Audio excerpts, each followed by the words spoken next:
Welcome to the NoSpoon podcast. Here are your hosts, John and Dale. All right, welcome back, everybody. Thank you for checking out the NoSpoon podcast.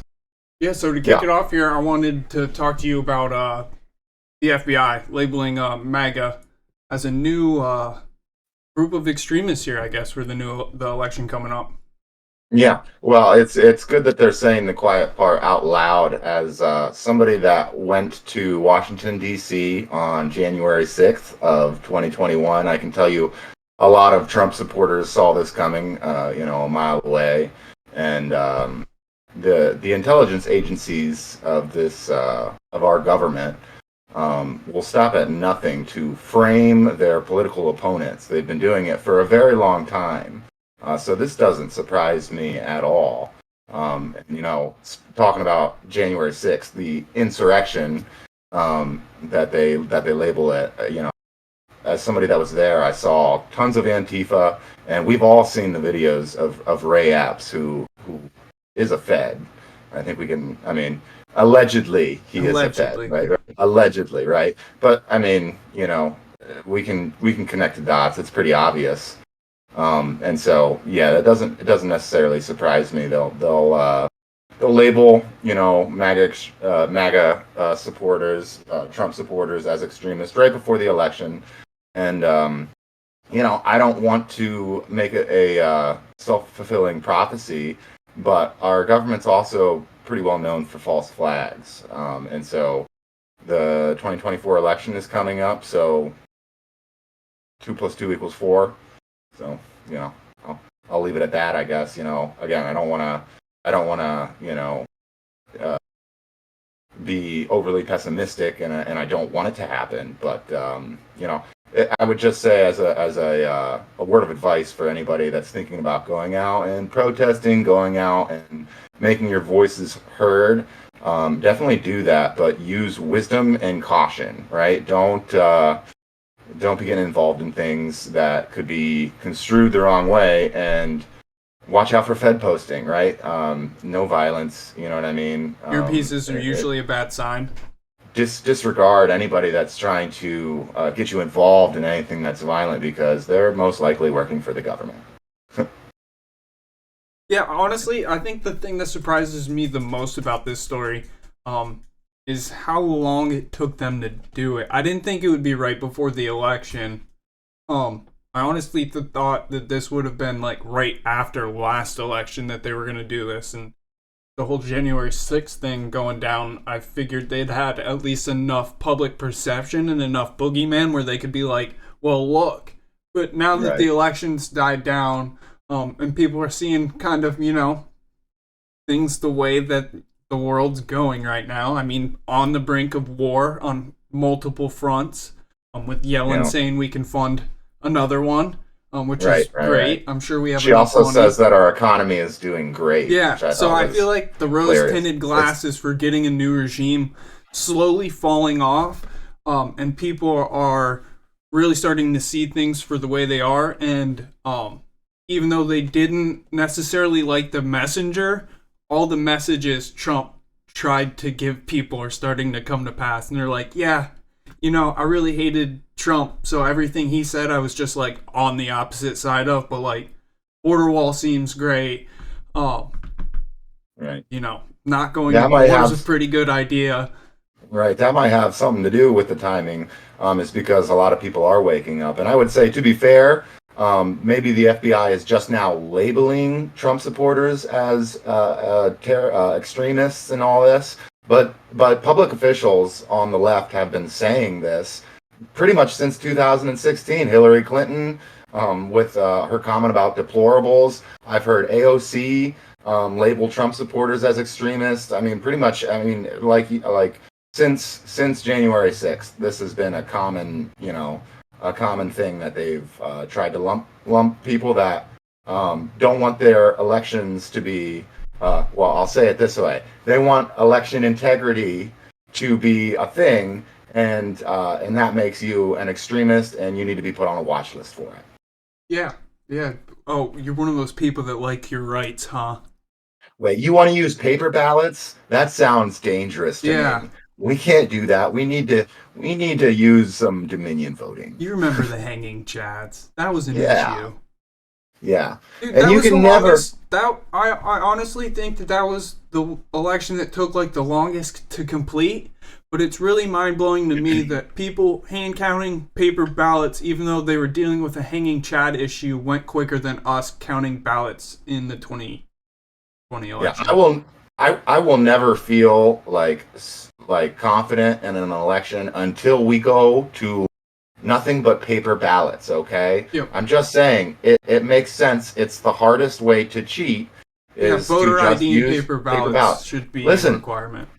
Like, I mean, there are counties that do that, and they do the counting very efficiently and quickly. Okay, there are plenty of examples if you go out and look. If you just search, and there are other countries that do it. So, I mean, I think in the Middle East somewhere they actually use like your thumbprint. Like you have to put your thumbprint on your ballot. So Yeah, I kind of don't want there's to a give the U.S. any more biometric data well, than they have to. they already have your thumbprint and your footprint from when you were born. But anyway, like the point of it is there are ways to do it where you know that there's no cheating. But we're just gonna do mail-in voting because it's convenient. We're gonna make up some kind of thing why everybody has to stay home in 2024, Put of it on the course, and then blockchain. everybody will have to vote from home.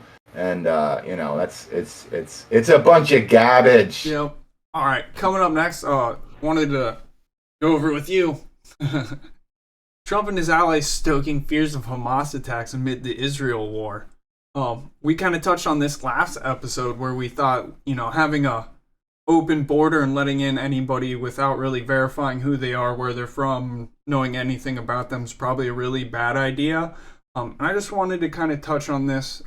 Yahoo News is displaying it from NBC News. But just kind of wanted to go over this a little bit about how, they think here the FBI said this week it had no information indicating a credible terrorist threat against the United States, but social media pundits who have been raising the alarm for days aren't backing down. And it goes on to say conservative social media influencers have been filling platforms such as X and Truth Social with speculation not backed by any evidence that attacks on civilians in Israel would soon be followed by similar attacks in major U.S. cities, and that people should begin preparing, including by avoiding cities and purchasing firearms.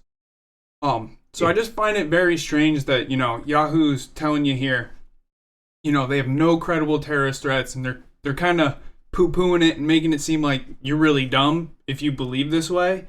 Right. And then I wanted to touch on the next article just to show, how silly these people are. How ridiculous that is. Yeah, Well, because the DHS and the FBI are very concerned about lone wolf terrorist attacks. Mayorkas tells Jewish leaders. This literally just happened. So 5 days ago, this lady's like, oh, these pundits and these right-wing people think that there's going to be terrorist attacks. And then here's Mayorkas telling Jewish leaders that, hey, we're really concerned about lone wolf attacks now. Yeah, well, we all know Mayorkas must be one of those conservative pundits that Yahoo News or whoever is talking about, right? Yeah, He's NBC, right on. Well known, or NBC, well known for his conservative values, Mayorkas is. Yeah. No. Yeah, but let's just think about it logically. Right. Let's just think about it logically, okay? You have public officials in the United States that are saying on TV that we should level the Gaza Strip to the ground. And then our southern border's wide open, and we don't think that those people are going to have an axe to grind when they get here. Well, not only that, they're here. Maybe they are trying to find a better life, and then they see us funding bullcrap back home, and they're like, no, I don't want to put up with this. Right. Yeah, I could see that going super swell for us all. But yeah, I just think it's so funny that certain news sites are just like, oh man, these right-wingers are so worried about this. But so is the DHS and FBI. Right. So, interesting. But not as worried as they are about Trump supporters. Yeah, of course. Yeah. That's why we got our own classification now. Trump supporters and white supremacists are the number one threat to America right now. Terrible. That's what, those that's low what our gas intelligence prices, agencies better will say. regulations, better grocery bills. This is getting wild out here. Your tax dollars hard at work, ladies and Yes, gentlemen. they are funding here. what Rand Paul wants to go over, what he feels about this war here. As the death toll soars on both sides of Israel passed on chaos, Kentucky Senator Rand Paul told Zero Hedge that he's not too keen on involving the U.S. in the Middle East conflict. I'm not really for funding either side, the senator said. Israel is a rich country. I think they can afford to do most things. So yeah, that's kind of where I'm falling on the whole situation, that, heart goes out to innocents on both sides. But I don't want my tax dollars funding either side. Yeah, this should be something that we can all agree on. Whether you support Israel or whether you support Palestine and Free Palestine or whatever, if you live in America, right? You had Nikki Haley last week talking about how we need to level the Gaza Strip because go Israel. And then this week she's saying, well, when that happens, there are going to be a lot of people that are displaced, and so we're going to have to take in all those refugees. Okay, that makes no sense. That makes no sense at all. The Cloward and Piven thing, problem, reaction, solution. Like, hey, we level this place. This is what's going to happen. And then we take in all the people that we just displaced. And of course, those people aren't going to have, they're not going to have a grudge against us at all, because we just leveled their homeland and most likely a lot of their family. So, we sit here and we wonder why these people hate us. Yeah, and we need to remember, they're all kids. They're mostly kids over there. They're going to have a long time to hate us if we level their land. Yeah. Not a smart decision, so I kind of with Rand Paul on this one. And what he said with Israel is a rich country, like, that is so true. Like, a couple things on that. I saw this post on Gab. This guy was talking about how he was going to church, and this is a very common thing when you go to your church. Most churches are, because of their religion, because of Christianity, they are very supportive of Israel, which, again, if that's you, that's one thing. But this guy, this account on Gab was talking about how if you could just spare $380 because Israel doesn't have enough money for bulletproof vests. How much money do we give Israel in foreign aid every year? And you're telling me they don't have enough money for bulletproof vests for their soldiers? Again, like last episode, we talked about how Mossad and the IDF are top notch, according to every agency, every country's defense, agencies. Israel has top notch military, but they can't afford. They can't afford the bulletproof vests. So you're gonna have to shell out. Even though gas is like $4 a gallon right now, you need to pay for the vests. Right. And again, if regardless of what side you're on, I think Rand Paul nails it here. Okay. And it also echoes again what our founding fathers said, right? Don't get involved in foreign affairs. I was actually talking to somebody at work yesterday about this. He's a big Louder with Crowder fan, and we started talking about politics, and we were getting along. We were agreeing on everything, and then the whole thing with Israel and Palestine came up, and he was like, he just started talking about it in the traditional conservative sense, and I was just like, you know what? I say we don't get involved. I say if it doesn't involve us, we don't get involved. And that's what our founding fathers would say. That's what Ron Paul and Rand Paul would say. And that's what actually would be the America First position, okay? Yeah, we literally have a lot of people struggling here at home, and our borders are wide open. Like, it's like the airplane thing. Like, parents are supposed to put on their mask first so they can help the children. Right. Well, we've been giving money out to everyone for a very long time, and like right now we're in crisis, so we need to make sure we get our masks on so that we can continue to help out people who deserve it. Yeah, if people think that America is supposed to be like, we're supposed to be the global leaders, well, look at us. We're 30 plus trillion dollars in debt. $33 trillion in debt. Our borders wide open. And so, like what you're saying, you can't help other people when your economy is crumbling and your citizens are not getting any support from their elected officials, right? So again, America first. Don't get involved. We shouldn't be. First of all, we shouldn't be sending all this money in foreign aid to these countries anyway.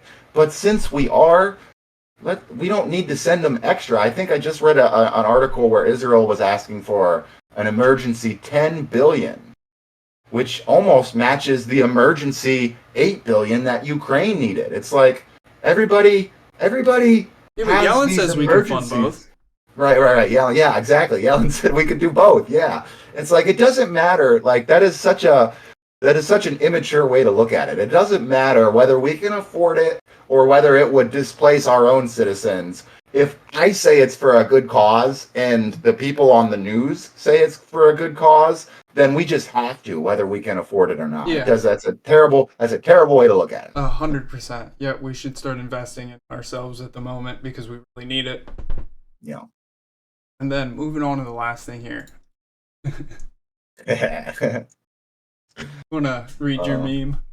Yes. Okay. Yeah. So this is from 8th Century Wood Chipper on Twitter. The username is Boniface Option. Okay, and I love the way he put it. I shared it on my Gab account, and he says, "I just want to be allowed to have the same views about America that Ben Shapiro has about Israel without being called white supremacist. Is that asking too much?" Right? And so what that's referencing is, Ben Shapiro would argue, and everybody will tell you, hey, Israel has the right to exist. How many times have you heard that on the news? Well, Israel has the right to exist, right? Okay. What about America? What about you out there? Okay. Do you have the right to exist without having people from all over the world be flooded into your country against your wishes because it's the right thing to do, right? Okay, what about, shouldn't Israel embrace multiculturalism? Shouldn't they be taking in all these refugees? Well, Ben Shapiro would say, no, they have a right to exist, and if they did take in all these people, then they would cease to exist. That's literally what's happening to America. That's what's been happening to America for a very long time. We need to stop it. Agreed. Okay? Yep, agree with this. Nice. Perfect. Anything else you wanted to touch upon? Well, I know in episode 1 we did talk about the speakership for a little bit, and I was thinking that Scalise had the upper hand, but it seems like now, I don't know, is it official or is it just? No, they did the first round of voting today, and 20 Republican holdouts. Okay, so he doesn't have a couple Jim Jordan. Scalise votes, a couple McCarthy votes, some really dumb votes. Like this one guy said he voted for, I want to say, I'm blanking on the names right now, but he voted for somebody not because he wanted him to win, but because he wanted him to have a hard, terrible job. Yeah, well, there's probably some truth to that.